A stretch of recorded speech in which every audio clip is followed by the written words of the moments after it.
Hey, how's everybody doing? Welcome to the worst reviews ever. Got the manic genius making his adjustments. Got the turtleneck on, looking clean. Got Casey Fred with his Fugazi Chiefs shirt on. And I got Amazing in here with the new background. Where your dogs at? But all right, man. Hey, Fred, we gonna give you a couple of seconds to pop your collar. You think y'all gonna pull it off this weekend? Of course. We're going for 3 rings, baby. 3 rings. So, yeah, All Las right, Vegas, here we come. make sure you show up on Thursday, regardless what happens, man. Hey, it's the truth, man. It's the truth. Truth will set you free. That's what we're going to do, baby. That's what we're going to do.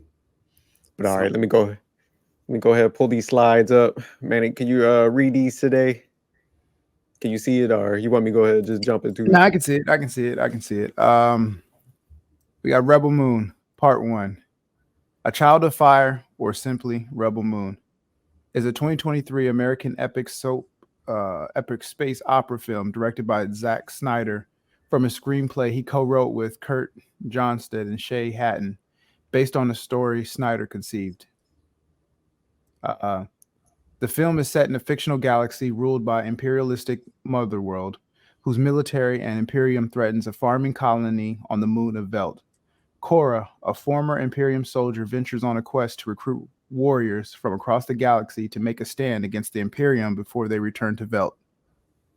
All right, I appreciate you. We'll jump into the directors and producers slide. I'll go ahead and read that one. So, all right, again, directed by Zack Snyder, written by Zack Snyder again, Kurt Johnstad, and Shay Hatton. Then on the produce side, Deborah Snyder, Eric Newman, Zack Snyder, and Wesley Collar. So I'll go ahead and jump into the cast slide, and I'm about to butcher some names. Sophia Botella as Cora. Digimon Honsu, is that how y'all say his name? My man from Gladiator as Titus. yeah. Ed Screen as Atticus Noble. Michael Husman as Gunner. Duna Bay as Nemesis. Ray Fisher as Darian, Blood Axe. Charlie Hunnam as Kai. Stas Nair as Tarak. And Frey Free as Belisarius. And Cleopatra Coleman as Deborah, Blood Axe.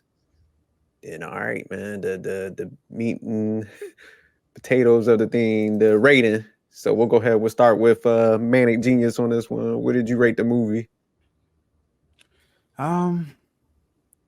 It's funny. I watched the movie and I actually took notes on this one. I think overall, I rate a solid 8.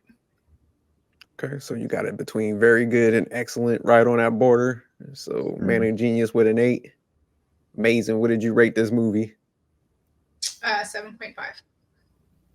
All right, so you got it as very good territory, right in between. KC Fred, what did you rate this movie? I actually got it right there at 7.8. Okay, so a 7.8 in a very good territory. And what do you got it rated as? I got it as a 8 also. That was my rating. So right on between very good and excellent. So since you're the outlier, you can go first. Said I'm the outlier. Yeah, the outlier. All right, man. So the reason I gave it an 8, I thought, especially for like a Netflix movie, I don't know if it made it to the theaters or anything, but I thought it had like great, visualization as far as the planets, the galaxy. I did like the storyline, the plot. I think they had a pretty good cast. So I like how they had a mixture of like, humans and aliens type vibe. It was like some Star Wars, Star Trek type stuff, like a combination, but it was like more like, I'll say, urban and hip.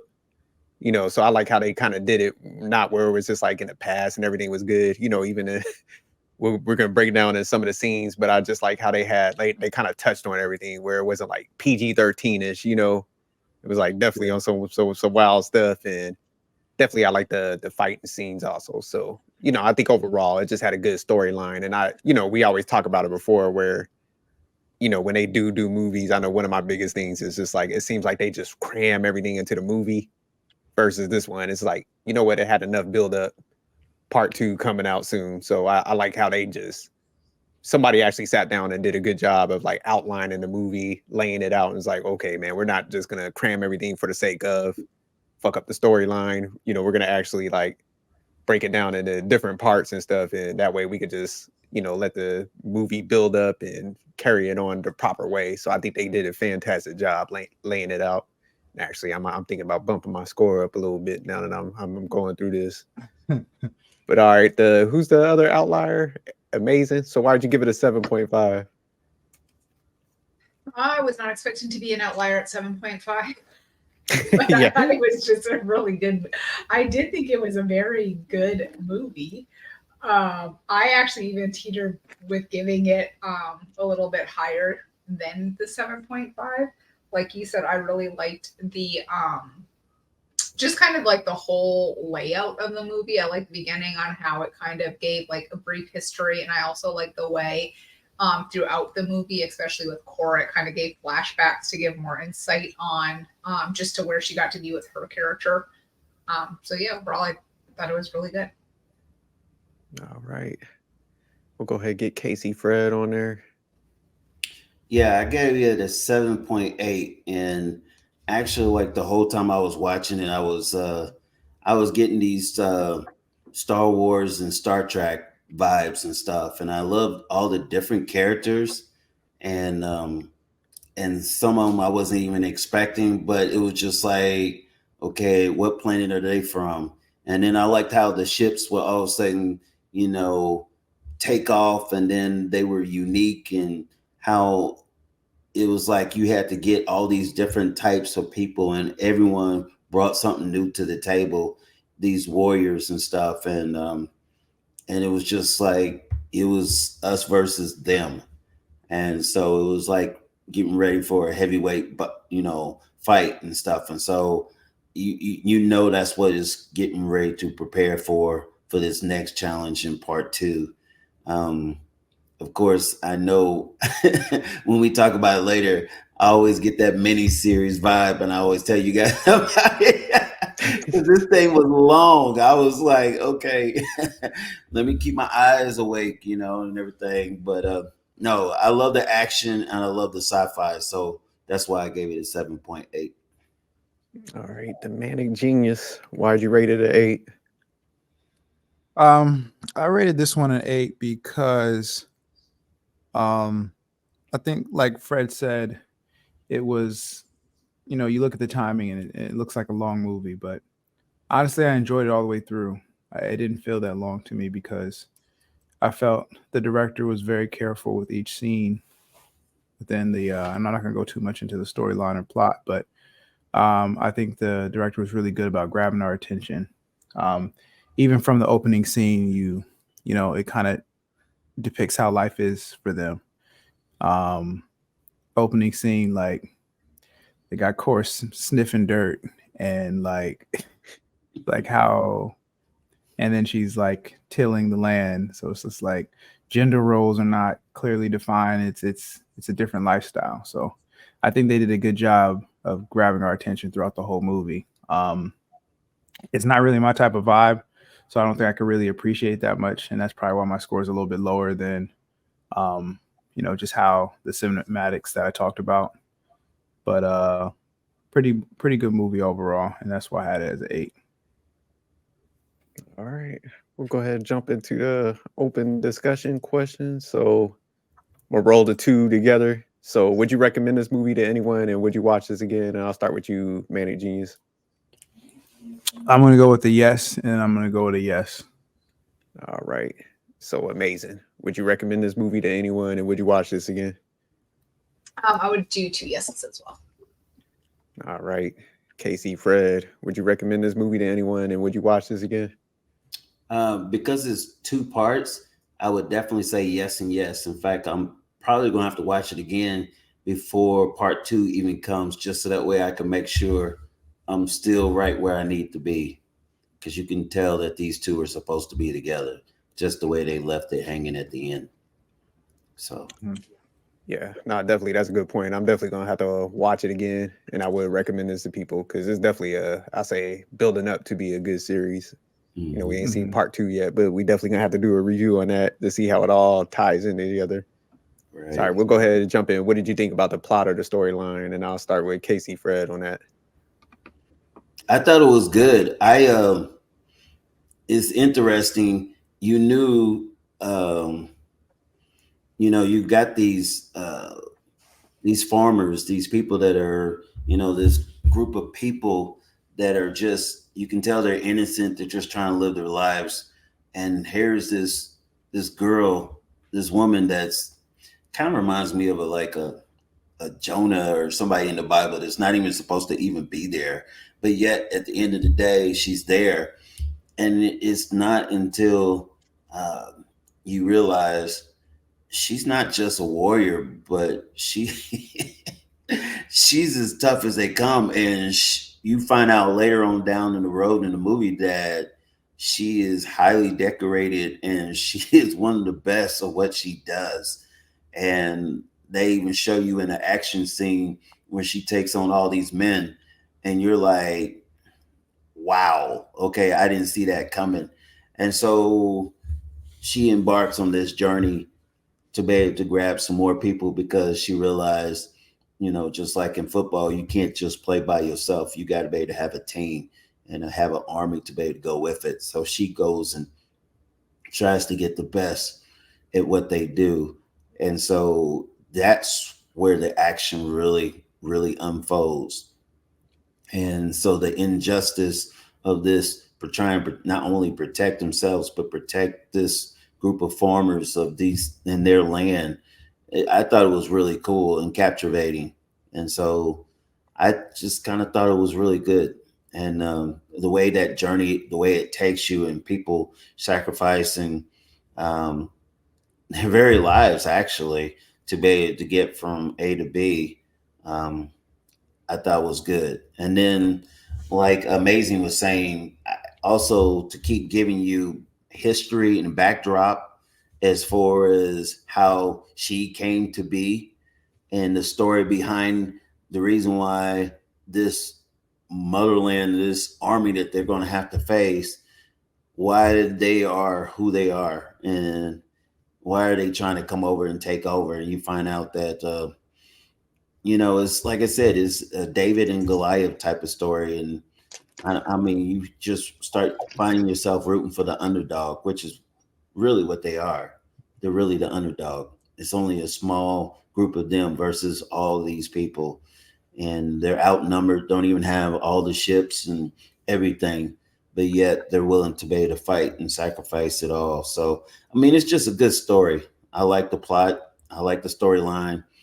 And like I said, I'm older, so of course I needed to be able to stay up long enough to finish it, but I made it. So I was very proud of myself on that. But yeah, it was good though. It was really good. All right. Let me go ahead and get Amazing on her. What did you think about the plot of the storyline? I thought it was good. I didn't feel like I just thought that they, as far as the storyline went, again, it was a long movie, but I just felt like the entire layout was very good as far as beginning, building up the characters, giving their background, and then even building on the different relationships. So I really liked both. Also, I didn't mention previously, but I know we'll get into it more.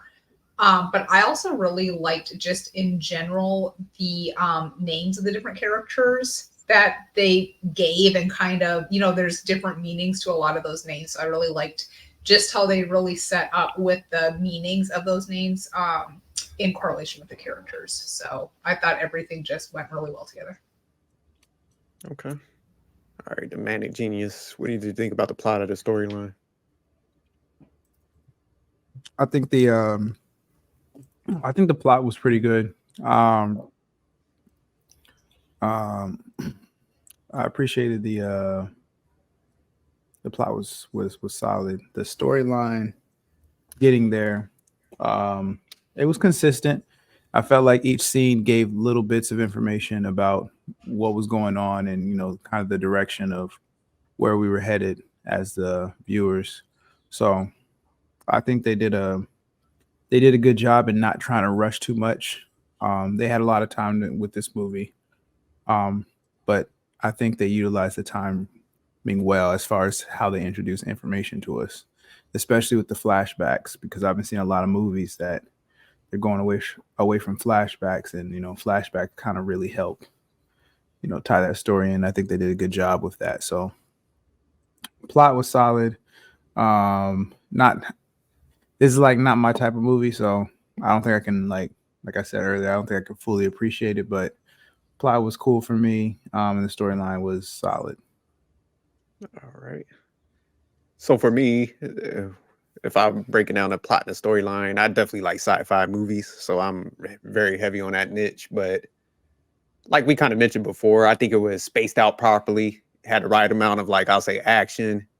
But one of the things I think they did a great job was the build up. Like they gave a breakdown on all the character development where they didn't rush that. Like you guys mentioned, they had some of the flashbacks, but even the other characters, like when they went to the island, the guy was flying the bird, and I know we'll kind of get to that, him. So they let enough time to them to go visit those characters and give the background on it and stuff. And like we said, a lot of times that's just crammed in. Oh, here's this team already assembled. They'll go to one place, everybody's there and stuff. So I like how they had to go to separate places to meet all these people and go through different things and stuff versus everything being crammed. You leave all that whole portion out. So I think they did a wonderful job building it up and just okay, let's make it another part our movie where we could incorporate everything we need to in this version and still have enough action. Because a lot of times, sometimes movies, when they do I'll say different parts, the first part might be dragging on a little bit, no action. There might be one action scene, but this one, like I said, they did a great combination of the build up versus adding in the action and incorporating different, I'll say events that happen. So excellent job on the plot and storyline. So but all right, let me what's going on, CLS? Is he frozen? Is he asleep? He might be frozen up. Oh, there he goes. Hey, so you can you hear us now? I can hear you, but I don't see anything. Okay, go back out and come back in. It might have to reconnect. But all right, so we'll go ahead and jump into the next question. So, and I'll start with Manic on that. What scenes or actors' performances stuck out to you? Oh, there was a couple of those. And y'all, if y'all describe the scene, please don't use the G word that rhymes with J. Just say G, we'll get it. No. The first scene was when the movie first, started. The opening scene. She's tilling the land. She's doing hard manual labor. And she's this skinny little thing. So that it's just okay, this is a different society. The gender roles are not traditional, as you would say. So I was like, it's a modern movie. This is probably going to be pretty good. I'm not going to go through all the scenes, but just a couple of funny scenes. I'm going to jump straight to the lady fighting the spider. How when they went to go visit her, how convenient. As soon as they visit her, she's walking to go battle to demonstrate her skills. Just think about the timing of that. Hey, we traveled all across this galaxy, we landed right here, and oh, you happen to be in the middle of walking to showcase your skills against some Spider Woman who has multiple legs. And then not only does she fight the Spider Woman with multiple legs, she's struggling and taking some hits, and then at the end she's like, oh, by the way, my blades light up. And it's just why weren't you using light up blades before? You had that in your bag this whole time. Why are we just now seeing the light up blades? This makes no sense. But then they throughout the rest of the movie, as soon as she was ready to fight, her blades was lighting up. I was like, yeah, she should have started like that. She could have beat that she did delay that shit. Yeah, she could have beat that spider lady really, really quick. The way they set up my man Gunner, God, he just came off so like weak, and she was just like, he was like standing up to all the men. He's like, nah, they're coming. We should like do a partnership. We should conduct some business with them. They're like, nah, Gunnar, you shouldn't do that. He's like, nah, I'm gonna stand on what I believe. And he's like, partner. And she's like, did you say partner? He's like, oh yes, dear. Is that a word I shouldn't use? I was like, yo. I was like, yo, she just like walks in this all male meeting and she just like checks my man. I'm just like, whoa, my man is like, he sprung for real. I was like, okay, they must be together. It's like, no, he just likes her a lot. Yeah, and yeah, brother. That's oh yeah. At the end when the brother and sister split up, and the brother asked like, who's willing to come with me? Who's willing to die? Everybody just looked at each other like, and I think that's a real reaction. Yeah. Like I feel like in movies they like always send somebody, I'll do it. I'm here, and then everybody stands up, and then it ends up being everybody. Like everybody looked at each other like, yo, you gonna be the one that's gonna go in this suicide mission with some farmers? The three of us. They're like, nah, we're good, player. Yeah. Like you by yourself. Oh, yeah. And then that one girl steps up, and the bald head, she's like, I'm following you wherever you go. I was like, yeah, she about to die or he's about to die, you know. But I like how the director caught everybody because they had a big army and everybody just looked at each other like, Yeah, so they were like, nah, we're straight. Those are the scenes that stuck out to me. I'm done. All right. So we'll go to amazing. So what scenes or performances stuck out to you? Can I go last? I don't want to take anybody's scenes because I have several. All right, we'll go ahead and get Casey Fred.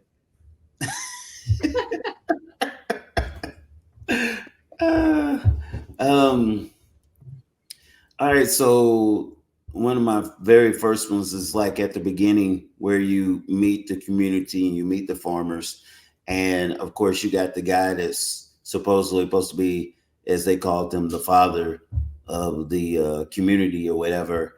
And you know, Nemesis comes down off the ship and everything, and you already know, you can just feel it in the movie, somebody's about to die. And so you see Cora, and she keeps, you know, trying to hide because she doesn't want Nemesis to really recognize her and realize that she's on this planet. But she knows that, hey, they're not just coming for a little bit. They're coming to take everything. And then that's what she says. They're coming to take everything, which she ends up revealing and saying that.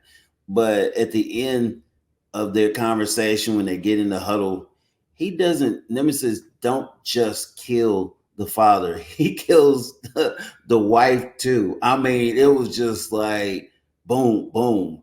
And everybody is just dumbfounded. And you can tell that the guy, what was his name? We said he was Gunnar. Is that what his name? Yeah. Yeah, you could tell he feels so bad for opening up his mouth, because if he would have kept the little information that he knew to himself, hey, the father would probably still be alive. And he told him, don't say nothing, don't say nothing. But you know, everybody wants to be a hero, right? And he cost the father his life, and everybody was looking at Gunnar like, yeah, this is your fault right here. This is your fault. So that was one of them. A second one was when they went to start checking out each warrior, and they go to the guy that looks like an Indian. I think his name was Tariq or something like that. Tariq. Yeah, Tariq. And Tariq. And he says that he says that, hey, you know, I always pay my debts. And so the guy that says that, hey, well, we can make a deal. You know, I like deals. If he can go ahead and, you know, ride this bird out here that looks like a big black crow or whatever it was. And then, yeah. And so he comes out there and does this, I don't even know what you call it. It looks like some trans stuff that he was doing to him. And he says, you know, and he relates to the bird. And he's like, we've been through the same stuff together. We know what it's like to be enslaved. And sometime, And the bird was like, okay, bet. Let's see what you got. And he gets on him and he's feeling him. And the bird is like, well, wouldn't know if you serious because I'm about to take you into this little mountain and throw you off. He jumps, he falls on the rock, he jumps all of a sudden back on the bird, and the bird was like, oh, so you do got some skill. Well, maybe I can trust you. And so they ride on and he gets back down to the ground. And that same dude that made that deal that was over him as he was slave master, he thinks that he can do the same thing and ends up dying by that same bird. And that was just and so I thought that was funny to me as well. And then it's something about that the blood axe, the brother and sister, and when they hugged each other, I knew right then and there they were definitely messing around each other again. You know what I mean? Like I knew that was it for some reason for one of them. Like that was when they hugged each other, I was like goodbye. Like this is it. I'm not coming back. This is the wrap. And that's exactly what happened too. And so, like you said, that did crack me up. It was like, okay, he gives this little famous speech. All right, who wants to go? You know, this is what we made of. This is what we live for. Yeah, them cats was like looking at each other. And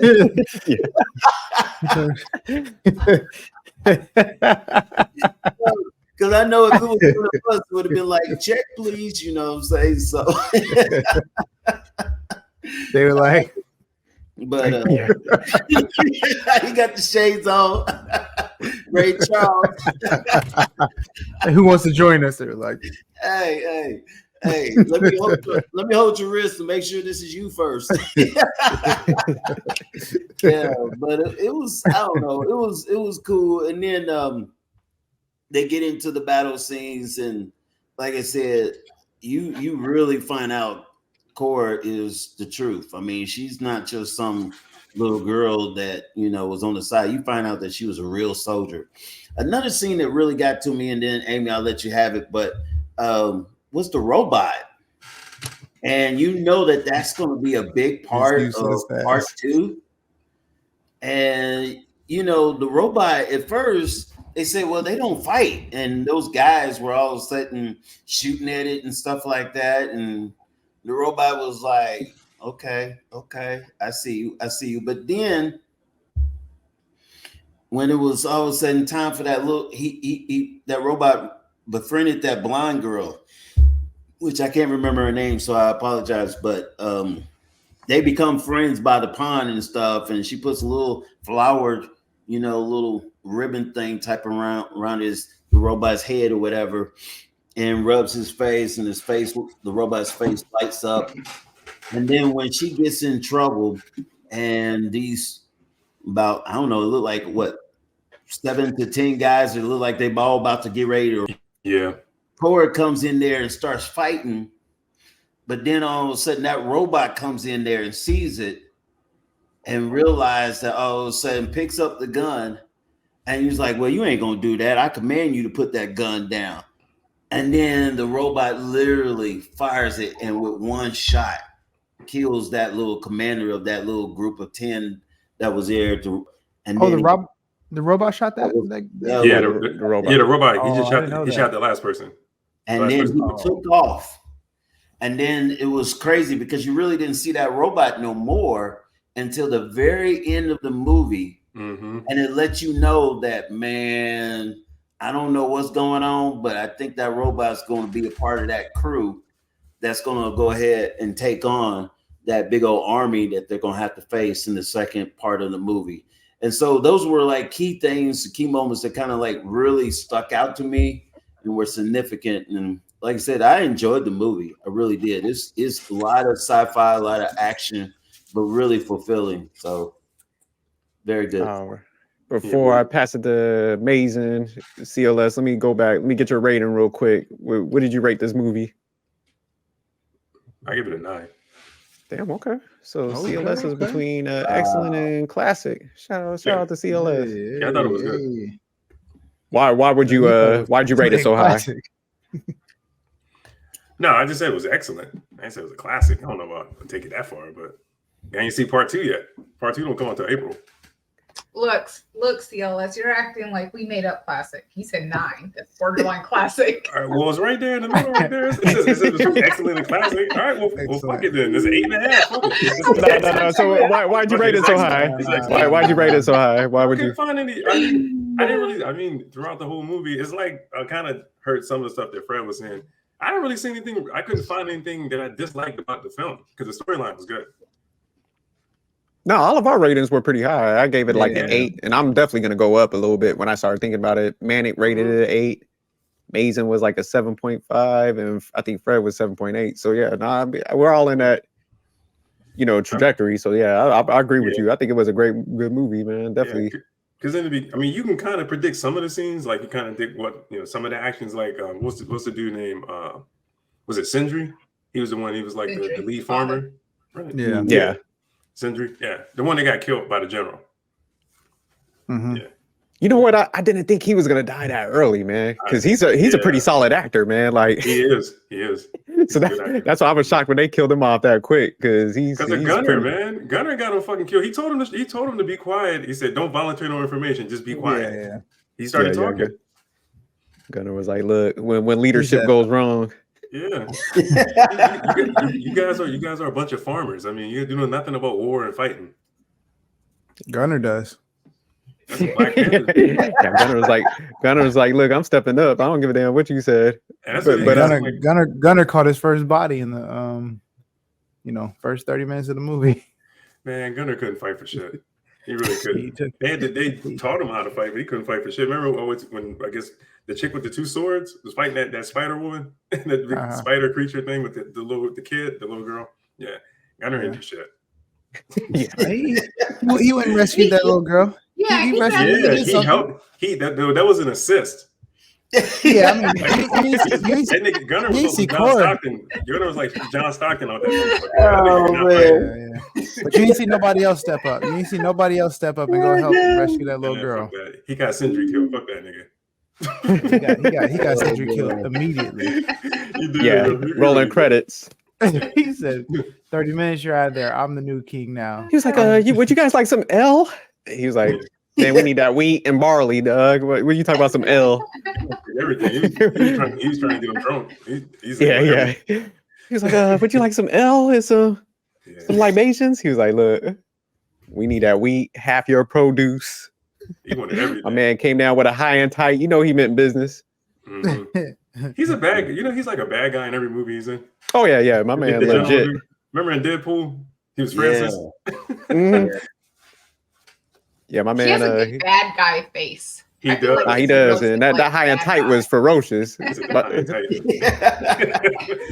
down there looking like a Marine and shit. Like, he was about to kill somebody. That's why I was like, oh shit. As soon as he took that little hat off, he had a high and tight. I was like, oh, somebody about to die. Somebody about to die. He put that for the fucking. What was it like? It looked like a staff.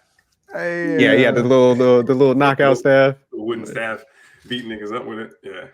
But all right, let me get amazing. So, what scenes or actress performances stuck out to you? Okay, so I have a few, and I bet you just because of the comment CLS made, he probably definitely noticed a couple of these, and a couple of them were the same as. Yeah, remember, don't use the GAY word. Just say G if you describe that scene. Oh, that bar scene? Oh, yeah. Okay. Yeah. Got you. Don't use that word anyways, but thank you. Well, yeah. Well, really, you can't say R word. You can't say the R word either. I just say R word. Yeah. But I was saying I don't even know what the R word is, but now I got it. Yeah, okay. R word. So I actually was not going to use any of those words in my description. Oh, you was. You got the mouth of a sailor. So I actually liked several of the scenes. So what I did was I tried to oh shit. break them. I tried to note just the ones that I felt were like more foreshadowing, just because knowing that part 2 is going to come out, I'm interested to see kind of if anything does really go with an alignment. So the one scene I think Manic mentioned that was when the warship first arrives, and Cora warns the village, and the village is like, what do they want? And she literally says they want everything. And then when was his name Captain Noble or something like that, because I just thought that was kind of ironic with the Noble. But when he was like, after he kills Sindri, he was like, I don't understand what you want. And then he does say, I want everything. So she already told you. She told him. Yes. And then afterwards they go back and they're like, the village people are still thinking, like, let's try to convince them that we're useful, even after saying that, which I thought was crazy. So when she was packing up her stuff to leave, it was like, they're delusional. I'm out of here, before the guy she was with convinced her to stay. Her father. So that was that. Yes. So that was one. The other was the JC 1435. So that was the name of the robot. When he was talking with Sam and he gives the story of like the king and the princess and everything. And he says that he used to be a soldier, which makes me think, who is that in the robot's body? Just because of at the end, it looked like, you know, when they plugged in Noble to whatever machines they plugged him into. Like, I definitely think the robot could turn out to be somebody that they were talking about. But the robot says, I was afraid our compassion, kindness, and very joy died when the girl died. And then she responds, no, I think it's within you. And that's what Fred was saying. She gives him the flower crown. So I think that was the connection. Especially, it makes me think of Sam with the Princess Isa. So I think there's definitely in part 2 going to be some sort of connection, because it said that she was the life giver. So I'm just thinking, are they like into reincarnation, or is there something there? Because the robot again said, I used to be a soldier, so he was somebody. And then Isa, he told her, meant life giver. And then he said, you remind me of her. So I felt like that's going to come back. Let's see. I actually really like the battle scene between Nemesis and Armada. That was the spider alien.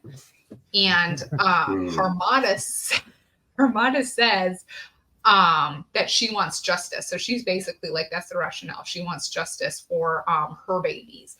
And then Nemesis responds that there's a difference between justice and revenge. But if you're paying attention, when Cora tries to convince General Titus to join their group, she's talking about, don't you want redemption for, you know, what was happened? And that, like, he's like, basically, he don't care nothing about redemption. But then she says, well, what about revenge? And that's what gets him to join. But Nemesis had already mentioned, like, you could die, people die over revenge. This could be any of you sitting in this gutter in another world because revenge killed you. So it seemed like they used a lot of like the exact same wording in future scenes to tie back around. And let's see. So lastly, when arriving back to Velt, Gunnar says this would have been a beautiful place to die. And then Cora says, yes, it would. And that's when you see JC, the robot, kind of in the shadow, and his crown had turned into deer antlers. Yes. So I think, so I was like, okay, so I just kept thinking back to, is he like the king because it turned into something? And then if Sam was technically could be the daughter, I could be way off here. Maybe I was thinking too much into it. It just seemed like there was he's like, yeah, there was Sam a lot of foreshadowing. But even with the names, like when Cora says that she was given the name Arthelias, that's the name of a patron saint, which is a protector of a nation. So it just there was a lot of different things that for part 2 makes me think that I might be right on some of my predictions. Was you drinking on this shit? That's what I'm trying to. You got a wine cooler? Let me know what wine you're drinking. You got a wine cooler. She's over there drinking a Mad Dog 2020 or something. Talking about reincarnation and stuff. Just wait. If round 2, I'm right. We need to come back. No, I think you're off. Clip this. It was great analysis, though. I appreciated it, but yeah. I think that's off. Like, all right, I'll go ahead and get my scenes before I toss it over to CLS. So I only got a couple. I definitely like the beginning scene. Because what was that, like a Smash festival they was about to have on that little moon where everybody's all like about to hook up and stuff? Oh, in the barn? Oh yeah. Yeah. Like in the moon, like the very first thing, they were like about to party it up, and then she left. There's gonna be a train. Yeah. That's what I'm saying. So it just is funny how it happened where it's like everybody's all festive, happy, and then all of a sudden, you know, the plane comes and, you know, it's like everything spirals out of control. And then I like how they went to that bar. And then one thing I liked about the movie was just, you know, it wasn't like PG-13. They showed like the dark side of it. It was like more mature sci-fi. So I like that, you know, how they kind of showed that, how they met the one guy that like sold them out towards the end, with Jax Teller, Charlie Hunnam's character. So I like how that kind of led up to it. So that's why I was saying that, you know, this was like a rare movie where I think it just had so many, like a good plot and storyline that build up so quick, you know, but it kept you engaged early on. So I was like, okay, this is different. I really like this movie. So those two scenes stuck out. And then at the end, how the one guy with the high and tight kind of came back, you know, and he was just shook of that main guy. So you could tell like that dude had to be bad. The fact that he was so like nervous, you know, being so evil and stuff. So I was like, okay, that's definitely going to be a good build up to the next series where they got to kind of see like what he's made of. Cause you know, he was kind of in the background somewhat. They gave the flashback about him, but they didn't describe him too much. But the fact that one guy was so shook, it was like, oh, okay, yeah, he's legit then, because my man wanted no parts of that. So, all right, I'll go ahead and toss it to CLS for what scenes and performances stuck out to you. Well, I was just going to add on the first part you said in the beginning, I guess when those soldiers were trying to get settled, when they were unpacking all that stuff, and then they unpacked the robot, and what was the dude? Marcus was being a dick. I think he shot the robot and his face was in the mud and all that. Oh, yeah, that's right. That part. And what was the girl? Remember when the girl came over to bring him the water? The commander dude, and I guess the Marcus dude, he was giving him water. Uh-huh. You remember the comment that commander dude said? He was like, I like them young, you know, they tend not to fight back, that type of shit. That's why I kind of figured they were going to try something later on when he said that. Yeah, that's fucked up. But I was mainly talking about like the festival with all the people. I think they, it was supposed to be some like, before the soldiers even came. It was before they came. Oh, okay. Yeah. Okay. Seemed like a little festival. When, Sindri was talking about, he was like telling everybody to like celebrate and all this stuff. Is that what you're talking about? Yeah, so that's what I was talking about. You was talking about celebrating and hooking up and being fruitful or some shit, right? Yes. And that's when he had that speech with Cora. He was just saying, you know, I think she was talking about the gunner dude. He was like, because you could tell that he liked her, but I guess she wasn't really like taking to him like that. She was like, we're friends, you know, I'm cool with that. He's like, you got to find somebody, you know what I mean? Yeah, she friends on Gunner from the jump. She friends on his ass. What was the other scene? Oh yeah, remember when I guess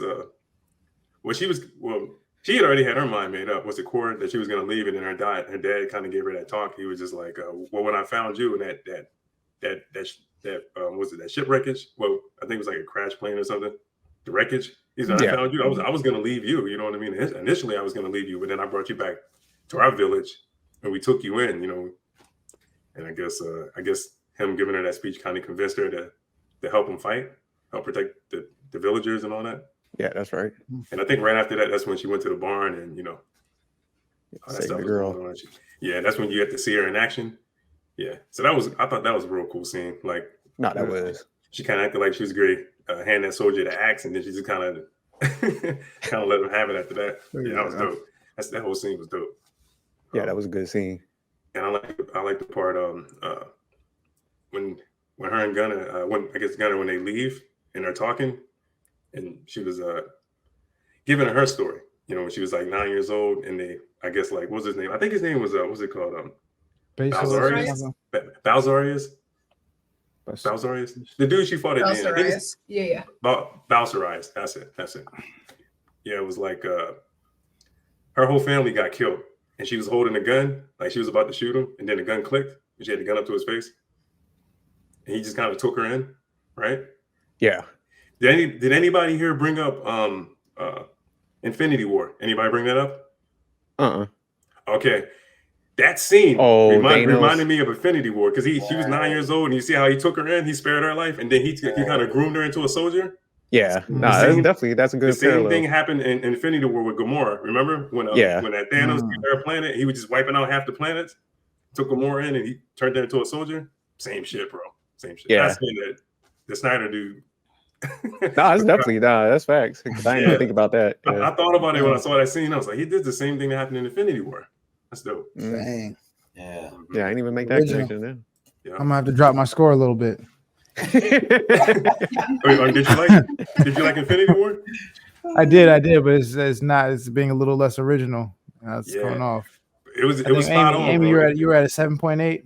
Because Gamora, I'm at 7.8. Oh, Fred, you're at a 7.8. I'm right down there with you. But I think Gamora was around the same age. You look like she was maybe 6. Yeah, no, that's facts. Yeah, originality. Hey, did you guys see the foreshadowing of that machine that they used to get the bounty hunter for that one dude they were supposed to look for? And then next thing you know, all the warriors are captured in that same machine or whatever. And then Gunner ends up being the hero because he's the one that actually releases Korra. And Korra then is all of a sudden able to start fighting. And yeah, I didn't understand that machine at all because it seemed like it had one button. You turn it sideways and click one button, then it shoots. But he turned it sideways, clicked the same button, and it released her, and it allowed him to put it in and not even turn it on the second person and release them too. Like it was. Like, that makes sense to me. That was a whack machine. Did I say 7.8? I'm now at 7.7. But all right, we'll go ahead and jump into the fourth one. So if you were the director or the producer of this movie, what would you change or do differently? And I'll start with you, Man of Genius. Well, first, when that girl was when they had her in the barn and they were like, and they wouldn't let her go, the one soldier tried to fight against, and he did a pretty good job, but it made no sense to me that when they were like, okay, we killed all these people, they didn't kill him, right? I don't think that they should have killed him. I think he should have lived. But why didn't he go with them? Like, I felt like if anybody's going to be a rebel now, it would be him. Yeah. And he decided to just stay at the village. Like, I mean, maybe that's so awkward. I think he was staying to protect or something. Protect the villagers. Yeah, that's what I thought. Maybe he was staying behind to protect them because they couldn't fight.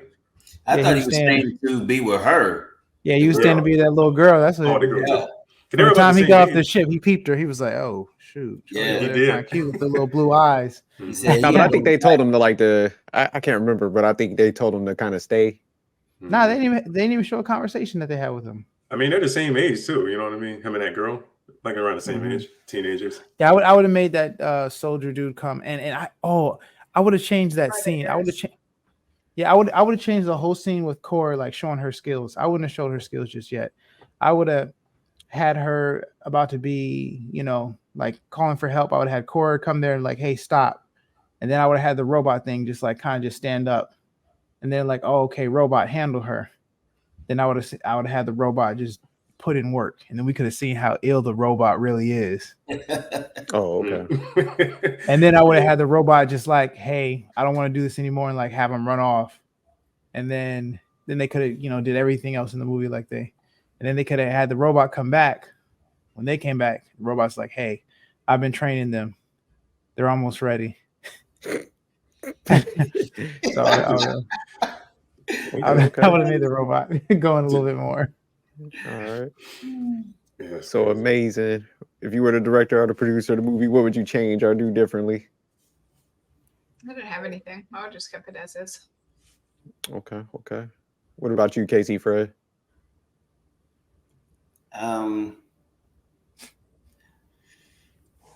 I like the way it is. I probably would want a little bit more, at least about the robot, since they kept giving flashbacks and stuff.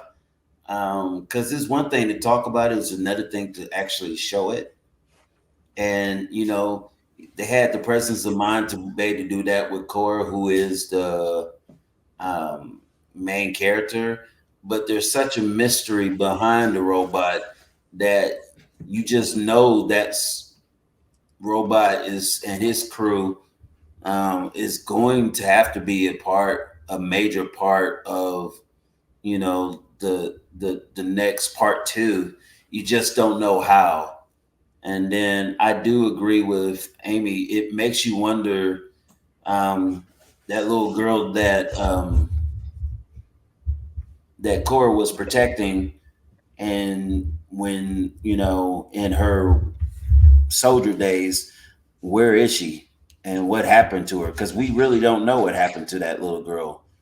I mean, we know Cora grew up a little bit, but we don't know whatever happened to her. We just know that she's been on the run since, and she's been hiding out, and she left. And so I think it said they were killed. I thought it said the whole family was killed, but they just said killed. Wow. Well, it's interesting because I'm thinking to myself, obviously everybody can't be killed, right? And then, well, you're right though. It doesn't show it. Right. It doesn't show what? It doesn't show like the king and the girl and the queen actually being killed. It just like they say they were killed, but they don't show anything. Yeah. And then how do we know that Cora didn't all of a sudden that little girl named Sam is the one that grew up and when she touched that robot's face, all of a sudden reminded her of her older sister or something crazy, Yeah. You think it's all gonna have to tie in part 2, but you almost wish you had some kind of, I don't know, leading up to it. So I guess I would have changed the end a little bit more to kind of give you some kind of cliffhanger to really grab straws to, because it just kind of like dropped and that was it, closed scene type of thing. That's all I would change though. All right, CLS. If you were the director or producer of this movie, what would you change or do differently? Yeah, I'd probably leave it as is. Yeah, I agree with y'all. I wouldn't change anything since there's a part 2. Like I think enough of the details are going to come out on this the second part. Because like I said, maybe they didn't kill all the families. Like somebody, a lot of times in movies they hide them away. So I could see how that could happen. I don't think it's that girl on the moon per se. But then you know what? I think it'd be hard for it to be the girl just because of the ages. It's not, like I feel like you'd recognize, but there has to be some sort of link. That's why, with all of when they were showing Admiral Noble at the end, they were like plugging him into the machine to make him come back alive, and they sent him to that like other world or whatever it was. I feel like there's definitely something. Yeah. Maybe they're in one of that other world or however that's set up. So just like the Avengers. Infinity War, Endgame, because they finished the story. It was part 2. So I don't know, man. I'm just thinking too much. Yeah, it's 2 parts. Hey, stop it before Manny drops his score down. It's gonna be at like a 6 point. It was 2 parts. Because remember, they explained more. Because remember when they saw Infinity War, everybody was crying and disappointed. They thought everybody was dead. They was upset for real. Nah, I just like how they set this one up because I think, when they killed off what's his name, definitely the whole militia is going to definitely get online. But I do think like some more details are going to start rolling out in the second part. So I'm definitely interested to see how that's going to roll out. So I think it's going to be good. Yeah, I think so too. Because I like you said, how they tied everything together. So yeah, I want to see how it folds out, how they start, because they got to bring more people together. They're going to go against them. So I wonder how maybe more planets are going to start kind of aligning under them if they get a couple victories or something. Well, the sister of the brothers going to want revenge now. Oh yeah, she's on board now.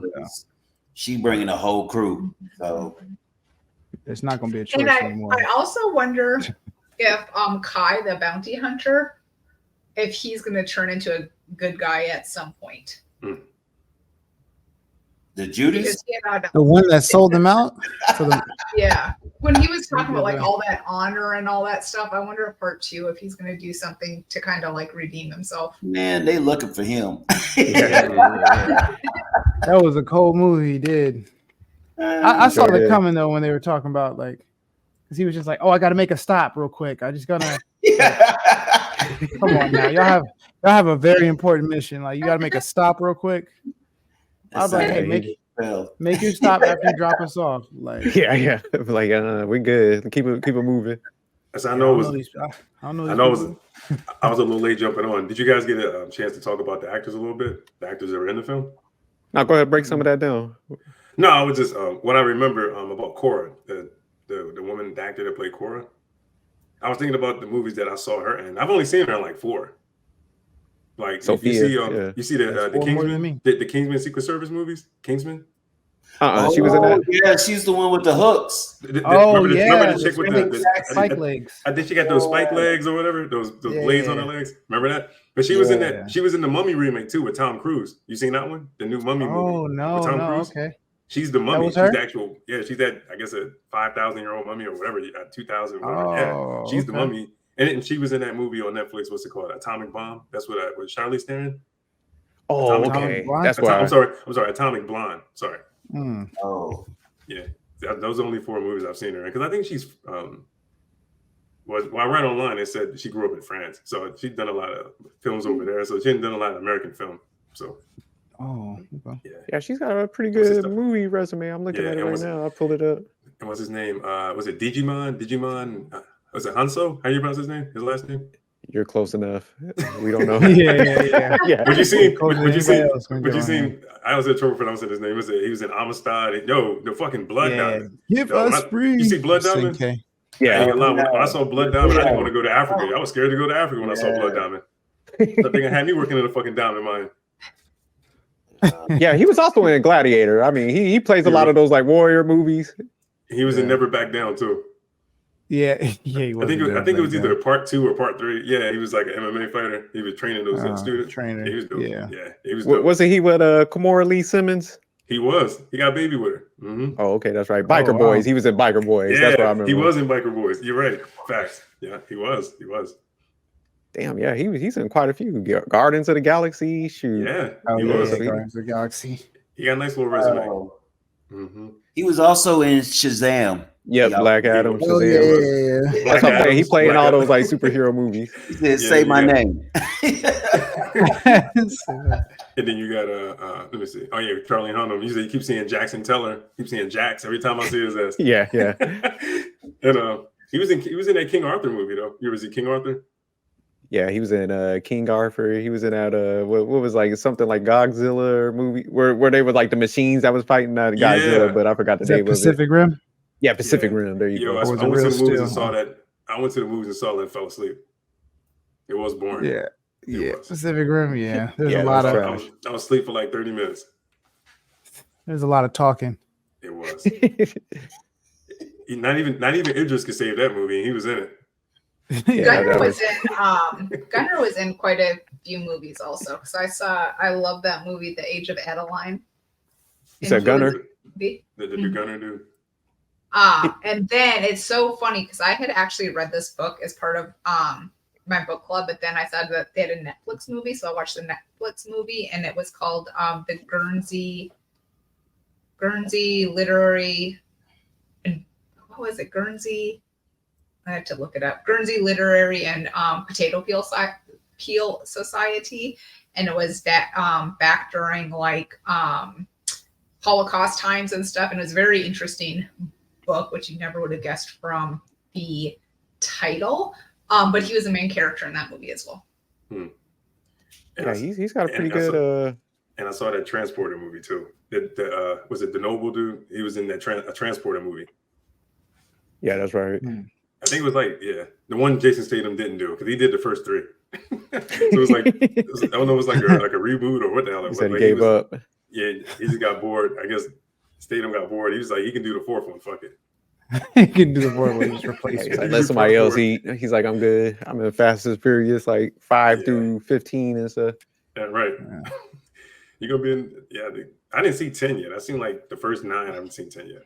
Yeah, it's a damn shame it's still going. But all right, we'll go ahead and close this one out. So, but we'll go around, get everybody's parting words. So I'll start with the man named Genius. Oh, Rebel Moon, good movie. I dropped my rating down from an 8 to a 7.7. Yeah, I forgot the rating thing. He dropped. Why you drop? So what your, now that you guys heard different perspectives, what's your rating now? We'll start with Manic Genius.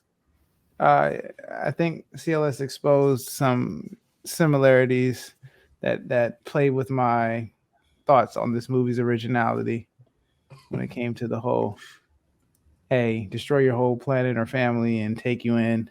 Mm-hmm. It was direct mirror from the Avengers, so that's what dropped it from an 8 to a 7.8. And then I dropped another point.